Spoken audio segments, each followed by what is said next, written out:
Hello ಸ್ನೇಹಿತರೆ, welcome back to my channel. ಹೇಗಿದ್ದೀರಾ ಎಲ್ಲರೂ? ಮಳೆ ಬಂದಾಗ ಬೆಟ್ಟನ ನೋಡೋಕ್ಕೆ ಒಂದು ಚೆಂದ. ಸ್ಯಾಟರ್ಡೆ ಸಂಡೇ ನಾವು ಲಾಸ್ಟ್ ವೀಕು ಮುಳ್ಬಾಗಲ್ಗೆ ಹೋಗಿದ್ವಿ. ನೀನು ವಾರ 10 ದಿನದಿಂದ ಮಳೆ ಬರ್ತಾನೆ ಇರುತ್ತೆ, ಥಂಡಿ ಜಾಸ್ತಿ ಇದೆ. ಅಕ್ಕ ಅವ್ರ ಮನೆಗೆ ಬೆಟ್ಟ ಸ್ವಲ್ಪ ಹತ್ರ ಇರೋದ್ರಿಂದ ಜಾಸ್ತಿ ಚಳಿ ಇತ್ತು. ಹಾಗೆ ಬೇಸಿಗೆಯಲ್ಲಿ ಅವ್ರ ಮನೆಯಲ್ಲಿ ಬಿಸಿನೂ ಹೆಚ್ಚಾಗಿರುತ್ತೆ. ಇವತ್ತು ಸ್ಯಾಟರ್ಡೆ ಸಂಡೇ ಲಾಗ್ ಜೊತೆ ಒಂದು ಸೂಪರಾಗಿರ್ತಕ್ಕಂಥ ಸ್ವೀಟ್ ರೆಸಿಪಿನ ಸಹ ಶೇರ್ ಮಾಡಿದ್ದೀನಿ. ಖಂಡಿತ ವಿಡಿಯೋ ಕೊನೆ ತನಕ ನೋಡಿ, ತುಂಬ ಖುಷಿ ಕೊಡ್ತಕ್ಕಂಥ ವಿಡಿಯೋ ಇದು. ಇದು ಮಂಡೇ ಈವ್ನಿಂಗು ಸ್ವಲ್ಪ ಶಾಪಿಂಗ್ ಇತ್ತು, ಹೋಗಿ ಬರೋಣ ಅಂತ ರೆಡಿಯಾಗಿ ಹೋಗ್ತಾಯಿದ್ದೀವಿ. ಲಿಖಿತನು ನಾನು ಬರ್ತೀನಿ ಅಂತ ಬಂದಳು. ಅವಳಿಗೆ ಮನೇನ ನೀಟಾಗಿ ಲಾಕ್ ಮಾಡೋದು ಹಾಗೆ ತೆಗೆಯೋದನ್ನು ಕಲಿಸ್ಕೊಟ್ಟಿದ್ದೀನಿ. ನಾನಿಲ್ಲ ಅಂದ್ರೂ ನಮ್ಮ ಅಕ್ಕ ಅವ್ರ ಮನೆಗೆ ಎಲ್ಲಾದರೂ ಹೋಗಬೇಕು ಅಂದರೆ ನೀಟಾಗಿ ಲಾಕ್ ಮಾಡಿಕೊಂಡು ಹೋಗ್ತಾಳೆ. ನಮ್ಮ ಮನೆಯವರು ಬೇಗ ಬಂದಿರೋದ್ರಿಂದ ಅವರೂ ಸಹ ನಮ್ಮ ಜೊತೆ ಬಂದರು. ಲಿಖಿತಾಗಿ ಎಲ್ಲನ ಕರ್ಕೊಂಡು ಹೋದಾಗ ನಮಗೇನು ಅವಶ್ಯಕತೆ ಇರುತ್ತೋ ಅಷ್ಟನ್ನು ಮಾತ್ರ ತಗೋಬೇಕು ಅಂತ ಕಲಿಸ್ಕೊಟ್ಟಿದ್ದೀನಿ. ಅವಳು ಅಷ್ಟೇ ಬೇಕಾಗಿದ್ದನ್ನು ಮಾತ್ರ ತಗೊತಾಳೆ. ಸುಮಾರು ದಿನದಿಂದ ನಮ್ಮ ಲಿಖಿತ ಕೇಳ್ತಾಯಿದ್ಲು, ಅಮ್ಮ ಹಾಲಿಂದ ಏನಾದರೂ ಸ್ವೀಟ್ ಮಾಡಿಕೊಡು ಅಂತ. ಇನ್ಸ್ಟಾಲ್ಲಿ ನೋಡ್ತಾ ಇದ್ದೆ ಈ ರೆಸಿಪಿ, ಸುಮಾರು ದಿನಗಳಿಂದೇ ನೋಡಿದ್ದೆ. ತುಂಬ ಚೆನ್ನಾಗಿರುತ್ತೆ ಅಂತ ಹೇಳ್ತಾಯಿದ್ರು. ನೋಡೋಣ ಹೇಗೆ ಬರುತ್ತೆ ಅಂತ. ಒಂದು ಅರ್ಧ ಲೀಟರ್ ಹಾಲನ್ನು ಬಿಸಿ ಮಾಡಿಕೊಂಡು, ಗಟ್ಟಿ ಹಾಲಿರಬೇಕು, ಆವಾಗೆ ಚೆನ್ನಾಗಿ ಬರುತ್ತೆ. ಇದಕ್ಕೆ 1 ಕಪ್ಪಷ್ಟು, ಚಿಕ್ಕ ಕಪ್ಪಷ್ಟು ಅಕ್ಕಿ ಹಿಟ್ಟನ್ನು ಸೇರಿಸ್ಕೊಂಡಿದ್ದೀನಿ. ಹಾಲು ಬಿಸಿ ಆದ ನಂತರ ಇದನ್ನು ನೀಟಾಗಿ ಮಿಕ್ಸ್ ಮಾಡಿಕೊಂಡು ಬೇಯಿಸ್ಕೋಬೇಕು. ಇದು ಜಾಸ್ತಿ ತೆಳ್ಳಗಾದರೆ ಇದಕ್ಕೆ ಇನ್ನೂ ಚೂರು ಅಕ್ಕಿ ಹಿಟ್ಟನ್ನು ಸೇರಿಸ್ಕೋಬಹುದು.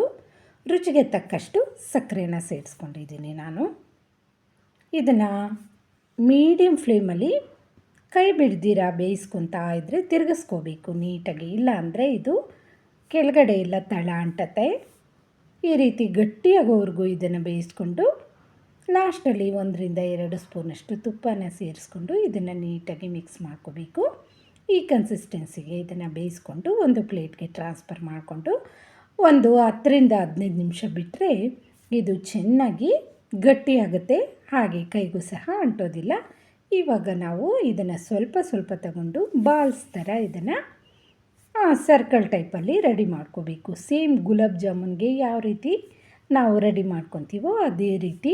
ತುಂಬ ಟೇಸ್ಟಿಯಾಗಿ ಹಾಗೆ ಈಸಿಯಾಗಿ ಆಗೋಗ್ತಕ್ಕಂಥ ರೆಸಿಪಿ. ನೋಡ್ತಾ ಇದ್ದೀರಲ್ವಾ, ಸಾಫ್ಟಾಗಿ ಚೆನ್ನಾಗಿರುತ್ತೆ. ಮಕ್ಕಳೇನಾದರೂ ತಿಂಡಿ ಬೇಕು ಅಂತ ಕೇಳಿದಾಗ ಈ ರೆಸಿಪಿನ ಟ್ರೈ ಮಾಡಬಹುದು.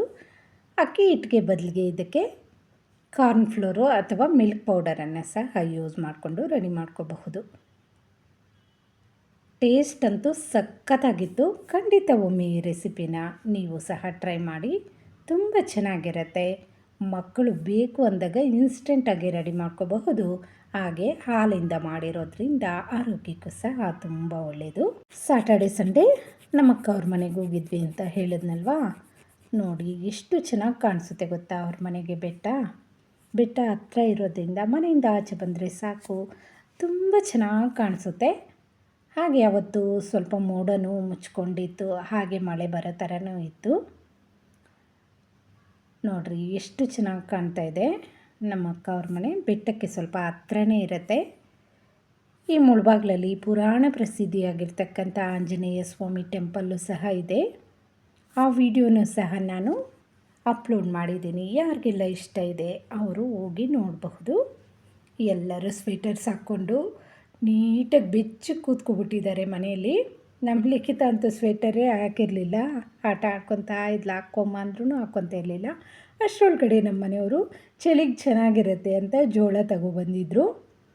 ಇಲ್ಲಿ ಆಚೆ ಬೆಂಕಿ ಹಾಕಿ ನಾವು ಸುಟ್ಕೊಳ್ಳೋಣ ಅಂದ್ಕೊಂಡ್ವಿ. ಗಾಳಿ ಜಾಸ್ತಿ ಇತ್ತು, ಆದ್ದರಿಂದ ನಮ್ಮ ಅಕ್ಕ ಅವರ ಮೈದ್ನವ್ರ ಮನೆ ಕಟ್ತಾ ಇದ್ದಾರೆ ಪಕ್ಕದಲ್ಲಿ, ಅಲ್ಲಿ ಸುಟ್ಕೊಳ್ಳೋಣ ಬಿಡು ಅಂತ ಅಕ್ಕ ಹೇಳಿದ್ರು. ನಮ್ಮ ಅಕ್ಕ ಅವ್ರ ಮೈದ್ನ ಹೆಂಡ್ತಿ ರತ್ನಕ್ಕ ಅಂತ. ನಮ್ಮ ಮನೆಯವರು ಎಲ್ಲ ರೆಡಿ ಮಾಡ್ಕೊತಾ ಇದ್ದಾರೆ. ಜೋಳ ಸುಟ್ಕೊಂಡ್ರೆ ಚೆನ್ನಾಗಿರುತ್ತೆ.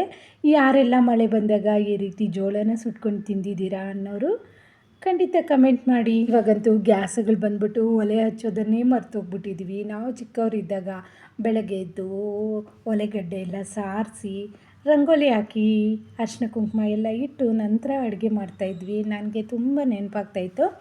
ನೋಡ್ತಾ ಇದ್ದೀರಲ್ವ, ಹಾಗೂ ಹೀಗೂ ಬೆಂಕಿಯನ್ನು ಹಚ್ಕೊಂಡು ತೆನೆಗಳನ್ನು ಸುಟ್ಕೊತಾ ಇದ್ದಾರೆ. ಇದಕ್ಕೆ ಕೊತ್ತಂಬರಿ, ಪುದೀನ, ಹಸಿಮೆಣಸಿನ್ಕಾಯಿ, ಉಪ್ಪು, ಜೀರಿಗೆ ಸ್ವಲ್ಪ, ಹಾಗೆ ನಿಂಬೆ ಹುಳಿಯನ್ನು ಸೇರಿಸ್ಕೊಂಡು ಒಂದು ಮಸಾಲೆನ ರೆಡಿ ಮಾಡ್ಕೊಬಂದಿದ್ರು. ನಾವು ಸುಮಾರು ಜನ ಇದ್ವಿ, 10-15 ಜನ ಇದ್ವಿ. ಅದಕ್ಕೆ ಜಾಸ್ತಿ ಮಸಾಲೆನ ಹಾಗೆ ಜಾಸ್ತಿ ಜೋಳನ ತಗೊಬಂದಿದ್ವಿ. ನಾವು ಚಿಕ್ಕವರಿದ್ದಾಗ ನಮ್ಮ ತೋಟ ಹತ್ರ ಹೋದಾಗ ಇದೇ ರೀತಿ ಜೋಳ, ಕಡಲೆಕಾಯಿ, ಹಾಗೆ ಅವರೆಕಾಯಿ ಇದನ್ನೆಲ್ಲ ಸುಟ್ಕೊಂಡು ತಿಂತಾಯಿದ್ವಿ ಬೆಂಕಿಯಲ್ಲಿ. ತುಂಬ ಚೆನ್ನಾಗಿರ್ತಾಯಿತ್ತು. ಆಲೂಗಡ್ಡೆನೂ ಬೆಳೀತಾಯಿದ್ವಿ, ಅದನ್ನು ಸಹ ಇದೇ ರೀತಿ ಸುಟ್ಕೊಂಡು ತಿಂತಾಯಿದ್ವಿ. ನಮ್ಮ ಲಿಖಿತ ನೋಡಿ ಎಷ್ಟು ಚೆನ್ನಾಗಿ ಹಾಡುಗಳಾಡ್ತಾ ಎಂಜಾಯ್ ಮಾಡ್ತಾಯಿದ್ದಾಳೆ. ನಮ್ಮಕ್ಕ ಹಾಗೆ ನಮ್ಮ ಕಲ್ಯಾಣಿ ಚಿಕನ್ ಮಾಡೋಣ ಚೆನ್ನಾಗಿರುತ್ತೆ ಅಂತ ನಮ್ಮ ರೇವಂತು ಚಿಕನ್ ತರಕ್ಕೆ ಹೋಗಿದ್ದ. ಅವ್ರು ಚಿಕನ್ ಸಾಂಬಾರಿಗೆ ರೆಡಿ ಮಾಡ್ಕೊತಾ ಇದ್ದಾರೆ. ನಾವಿಲ್ಲಿ ಜೋಳನ ಸುಟ್ಕೊಂಡು ಎಲ್ಲರೂ ತಿಂತಾಯಿದ್ದೀವಿ. ಈ ಚಳಿಗಂತೂ ಈ ಥರ ಮಾಡ್ಕೊಂಡು ತಿಂದರೆ ತುಂಬ ಚೆನ್ನಾಗಿರುತ್ತೆ. ಹಾಗೆ ನಮ್ಮ ರೇವಂತು ಚಿಕನ್ ತರಕ್ಕೆ ಹೋಗಿದ್ದ. ನಮ್ಮ ಅಕ್ಕ ಹಾಗೆ ಕಲ್ಯಾಣಿ ಇಬ್ಬರು ಚಿಕನ್ ಸಾಂಬಾರಿಗೆ ಮಸಾಲೆ ಎಲ್ಲ ರೆಡಿ ಮಾಡ್ಕೊತಾ ಇದ್ದರು. ನಾವು ತೆನೆಗಳೆಲ್ಲ ಬೇಯಿಸ್ಕೊಂಡು ಎಲ್ಲರೂ ತಿಂದ್ಕೊಂಡು ಇಲ್ಲಿ ಮನೆ ಕೆಲಸಕ್ಕೂ ಬಂದಿದ್ದರು, ಅವ್ರಿಗೂ ಸಹ ಕೊಟ್ವಿ. ಹಾಗೆ ನಮ್ಮ ಅಕ್ಕಗೆ ಕಲ್ಯಾಣಿಗೆ ಎಲ್ಲ ತಗೊಂಡೋಗಿ ಕೊಡ್ತಾಯಿದ್ರು. ಬಿಸಿ ಬಿಸಿ ತಿಂದರೆ ನೀವು ಟೇಸ್ಟಿಯಾಗಿರುತ್ತೆ. ಹಾಗೆ ಮಾತಾಡ್ಕೊತ ತೆನೆಗಳೆಲ್ಲ ಖಾಲಿ ಆಯಿತು. ಚಿಕನ್ ಬೇಯಿಸ್ಕೊಂಡು ತಿಂದರೆ ಇನ್ನೂ ಚೆನ್ನಾಗಿರುತ್ತೆ ಸುಟ್ಕೊಂಡು ಅಂತ ಮಾತಾಡ್ಕೊಂಡ್ವಿ. ಅದಕ್ಕೆ ಚಿಕನ್ಗೆ ಬೇಕಾಗಿರ್ತಕ್ಕಂಥ ಮಸಾಲೆ ಎಲ್ಲ ರೆಡಿ ಮಾಡ್ಕೊಬರೋಣ ಅಂತ ನಮ್ಮ ಮನೆಯವರು ಹಾಗೆ ಕಲ್ಯಾಣಿ ಎಲ್ಲ ರೆಡಿ ಮಾಡಿಕೊಂಡು ಬರ್ತಾಯಿದ್ದಾರೆ. ಊದ್ಗುಳ್ವೆ ನೋಡಿ, ಮೊದಲ ಕಾಲದಲ್ಲಿ ಈ ರೀತಿ ಬೆಂಕಿಯನ್ನು ಊದ್ತಾಯಿದ್ರು. ಆವಾಗ ಅದು ಗರ್ಭಕೋಶಕ್ಕೂ ಸಹ ಒಳ್ಳೆಯದಂತೆ. ಆ ರೀತಿ ಅದೊಂದು ಎಕ್ಸರ್ಸೈಸ್ ಆಗ್ತಾಯಿತ್ತು ಹೆಣ್ಮಕ್ಳಿಗೆ. ಇವಾಗ ನಿಂತ್ಕೊಂಡು ಅಡುಗೆ ಮಾಡೋದ್ರಿಂದ ಹಲವಾರು ಕಾಯಿಲೆಗಳು ಬರುತ್ತೆ. ಆವಾಗ ಕುಕ್ಕರ್ಗಾಲಲ್ಲಿ ಕೂತ್ಕೊಂಡು ಎಷ್ಟು ಚೆನ್ನಾಗಿ ಆರೋಗ್ಯಕ್ಕೆ ತುಂಬ ಒಳ್ಳೆಯದು. ಹಾಗೆ ಮಾಡ್ತಾಯಿದ್ರು ಅಡುಗೆ. ಹಾಗೆ ಚಿಕನನ್ನು ಸಹ ಕಲಿಸ್ಕೊಬಂದರು ಮಸಾಲೆ. ಎಲ್ಲರೂ ಸೇರಿಕೊಂಡು ಸುಟ್ಕೊಂಡು ತಿಂತಾಯಿದ್ದೀವಿ. ಯಾರೆಲ್ಲ ನಾನ್ ವೆಜ್ ಪ್ರಿಯರು ಇರ್ತೀರೋ ಅಂಥವ್ರಿಗೆ ಇದು ತುಂಬ ಇಷ್ಟ ಆಗುತ್ತೆ. ಯಾರ್ಯಾರು ನಾನ್ ವೆಜ್ ತಿನ್ನಲ್ಲೋ ಅನ್ನೋರಿಗೆ ಇದು ಇಷ್ಟ ಆಗೋದಿಲ್ಲ. ಖಂಡಿತ ಈ ಕ್ಲಿಪ್ಪನ್ನು ನೀವು ಸ್ಕಿಪ್ ಮಾಡಬಹುದು. ವೆಜ್ ತಿನ್ನೋರಿಗೋಸ್ಕರ ಒಂದು ಸೂಪರಾಗಿರ್ತಕ್ಕಂಥ ಸ್ವೀಟ್ ರೆಸಿಪಿನ ಹೇಳ್ಕೊಟ್ಟಿದ್ದೀನಿ, ಅದನ್ನು ಟ್ರೈ ಮಾಡಬಹುದು. ನಾವೆಲ್ಲರೂ ಒಟ್ಟಿಗೆ ಕೂತ್ಕೊಂಡು ಚಿಕನ್ನನ್ನೆಲ್ಲ ಸುಟ್ಕೊಂಡು ತಿಂತಾಯಿದ್ದೀವಿ. ಸಾಂಬಾರ್ಗಿಂತ ಈ ರೀತಿ ಸುಟ್ಕೊಂಡು ತಿಂದರೆ ತುಂಬ ಟೇಸ್ಟಿಯಾಗಿರುತ್ತೆ.